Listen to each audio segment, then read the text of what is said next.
प्रिय भक्तों, आप सभी को सादर जय श्री राम। शिव शंकर महाराज की जय हो। आदि जगदम्बा पार्वती मैया की जय हो। प्रिय भक्तों, माताएं बहनें, आज हम आपके लिए यह विशेष जानकारी लेकर आए हैं कि हमारी माताओं बहनों को, जिन भी माताओं बहनों को हरतालिका तीज का व्रत धारण करना है तो वो किस विधि, किस शास्त्र विधि के अनुसार हरतालिका तीज का व्रत धारण कर सकती हैं।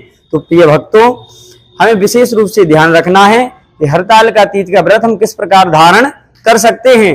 तो हरतालिका व्रत का जो व्रत है वो हमें विशेष रूप से ध्यान करना है। उस जानकारी को प्राप्त करने के पूर्व प्रिय भक्तों, यदि आप हमारे YouTube चैनल पर, श्री आनंद जी महाराज YouTube चैनल पर यदि आप नए हैं तो हमारे चैनल को आप सब्सक्राइब कर लीजिए, लाइक कर दीजिए, बेल आइकन का बटन दबा दीजिए, जिससे सदैव इसी प्रकार की सनातन धर्म से जुड़ी हुई मांगलिक वीडियो आपके मध्य पहुंचती रहें। प्रिय भक्तों, आइए हम जानकारी प्राप्त कर सकते हैं कि हरतालिका तीज का व्रत हमें किस प्रकार धारण करना है। तो माताओं बहनों के मन में विशेष रूप से ये प्रश्न रहता है कि महाराज जी, हरतालिका तीज का व्रत जो हमें धारण करना है, अभी तो संशय है कि 5 तारीख को मानना है 6 को, तो हम विशेष रूप से बता दें माताओं बहनों, हरतालिका तीज का व्रत 6 सितंबर को ही मनाया जाएगा। और माता बहनें यह भी प्रश्न करती हैं, उनकी बच्चियां होती हैं तो वो कई बार जिद करती हैं कि माँ हमें भी हरतालिका तीज का व्रत धारण करना है। तो प्रिय भक्तों, माताओं बहनों से हमारा यह आग्रह है कि कन्याओं को बाधित ना करें। वो भी हरतालिका तीज का व्रत यदि धारण करना चाहती हैं तो वो अत्यंत ही विशेष श्रद्धा भाव से हरतालिका तीज का व्रत धारण कर सकती हैं, क्योंकि हरतालिका तीज का जो व्रत है वो विशेष रूप से इसलिए है क्योंकि यह व्रत माता पार्वती ने भगवान शिव से विवाह करने के लिए धारण किया था। इसीलिए कुंवारी कन्या इस व्रत को धारण कर सकती हैं। कुंवारी कन्या इस व्रत को धारण कर सकती हैं अपने सुंदर वर के लिए, अच्छे पति की कामना के लिए। ऐसा पति जो मनवांछित पति वो चाहे, वह पति की कामना के हेतु वह हरतालिका तीज का व्रत धारण कर सकती हैं। प्रिय भक्तों, माताएं बहनें हरतालिका तीज का व्रत धारण करें अपने पति की लंबी उम्र के लिए, कि उनके पति की लंबी उम्र हो, जिससे वो अपना वैवाहिक परिणय जीवन प्रसन्नता पूर्वक जो भी है गृहस्थ जीवन उसका परिवार रूप से पालन करें, जिससे सदैव ही घर में प्रसन्नता की जो स्वभाव है, जो स्थितियां हैं वो बनी रहें।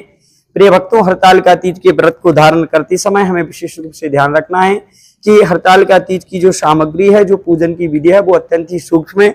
और कहा भी गया है हमारे यहाँ के भगवान शिव सदा शंभु शिव भोले हैं, और हमें इस व्रत में माता पार्वती, भगवान शिव, भगवान गणेश, नंदी आदि संपूर्ण शिव परिवार का पूजन करना है। प्रिय भक्तों, हमें पूजा के मध्य में मंडप बनाना है।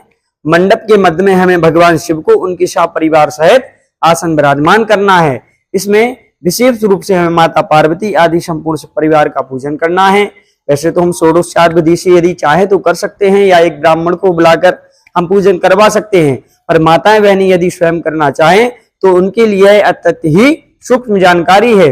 माता बहनें भगवान शिव को मंडप बनाकर उसमें विराजमान करें, माता पार्वती के साथ संपूर्ण शिव परिवार को विराजमान करें। भगवान शिव के लिए, माता पार्वती के पूजन के लिए, शिव पंचायत के पूजन के लिए माता बहनें विशेष रूप से हल्दी, चावल, रोली, अक्षत वगैरह और भगवान के लिए दूध, दही, पंचामृत, शहद, घृत का भी आप वहीं पर व्यवस्थित कर लें और पंचामृत भी बना लें। भगवान शिव को चढ़ाने के लिए विशेष रूप से आप बेलपत्र को वहां पर स्थापित कर लें। बेलपत्र रख लें, शमी पत्र रख लें, दूर्वा रख लें और भगवान का पूजन करें। षोडशोपचार विधि से भगवान का पूजन करें। माता बहनें, आप जिस श्रद्धा भाव से, देखिए आपके अंदर जो श्रद्धा है वो भाव आपका स्वच्छ होना चाहिए। हमारा भाव भगवान के प्रति जिस प्रकार होगा, हमारा पूजा उतना ही, हमारा पूजन का कार्य उतना ही हमारे लिए मनोकामना सिद्धि के लिए हमारा परिपूर्ण होगा। हमारे मन में भाव अत्यंत ही सात्विक होने अत्यंत ही आवश्यक है। भगवान के प्रति हमारा भाव सदैव ही अच्छा होना चाहिए। उसी भाव के साथ हमें भगवान का पूजन करना है।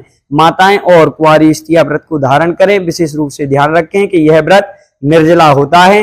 इस व्रत के मध्य में आप जल का ग्रहण नहीं कर सकती हैं, जल को नहीं पी सकती हैं आप, और सूर्योदय से अगले सूर्योदय तक आपको यह व्रत धारण करना है। यदि आप चाहें कि महाराज हमने पूजा कर ली तो हम इसको अब पारायण कर सकते हैं या नहीं कर सकते हैं, तो आप ध्यान रखें कि कोशिश संभव यही प्रयास करें कि अगले सूर्योदय से अगले सूर्योदय तक, आपने जिस दिन व्रत किया है उस दिन की सूर्योदय से अगले दिन की सूर्योदय तक आपको यह व्रत धारण करना है, ना ही जल का पान करना है। और माताएं बहनें रात्रि में शयन ना करें। भगवान शिव के मंडप के ही पास जिनमें माता जगदम्बा पार्वती विराजमान है, उस मंडप का वो वहीं पर स्त्रियां इकट्ठे होकर, जो भी हमारी माताएं बहनें हैं, वहीं पर भगवान के गीत का आयोजन करें, भगवान के भजन गाते हुए, भगवान के नाम का गायन करते हुए या जपमाला करते हुए समय व्यतीत करें। प्रातः काल आप व्रत का पारायण करें, होम आदि गंध अक्षत से भगवान को सब कुछ चढ़ाकर पुनः भगवान की पूजा करें। तो प्रिय भक्तों, इसी प्रकार की सुंदर एवं अनेकानेक जानकारियों के लिए आप हमारे YouTube चैनल श्री आनंद जी महाराज YouTube चैनल से जुड़े रहें। एवं जिन भी माताओं बहनों को इस जानकारी की, इस सूचना की अत्यंत ही आवश्यकता है, उन प्रिय माताओं बहनों के पास आप इस जानकारी को प्रेषित करें, अग्रसर करें, उनके पास आप यह भेजें। माताएं बहनें विशेष रूप से इसी प्रकार यह भगवान का पूजन है। हमारे मन में भाव यदि स्वच्छ हैं तो हमारी हर पूजा को भगवान स्वीकार करेंगे। जय श्री सीताराम।